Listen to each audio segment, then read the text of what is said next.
ગુજરાતમાં વરસાદનું જોર ઘટવાના એંધાણ આગામી 6 દિવસ સામાન્યથી મધ્યમ વરસાદની હવામાન વિભાગની આગાહી માછીમારોને 3 દિવસ દરિયો ન ખેડવા સૂચના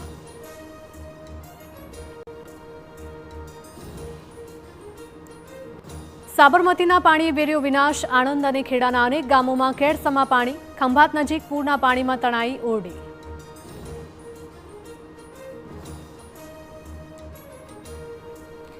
ખેડા ધોળકા હાઈવે પર પાણીના પ્રવાહમાં ફસાઈ કાર ચાલકને બચાવવા સ્થાનિકોએ હાથ ધર્યું દિલધડક રેસ્ક્યુ કાર ચાલકનો બચાવ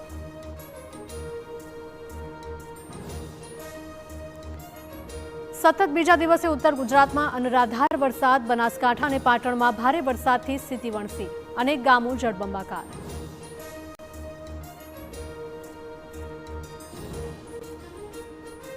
દેવભૂમિ દ્વારકામાં ફરી ચાલ્યું દાદાનું બુલડોઝર ભીમરાણા ગામે ધાર્મિક દબાણોનું ડિમોલિશન 35 વર્ષથી કરાયેલા દબાણો ચુસ્ત બંદોબસ્ત વચ્ચે હટાવાયા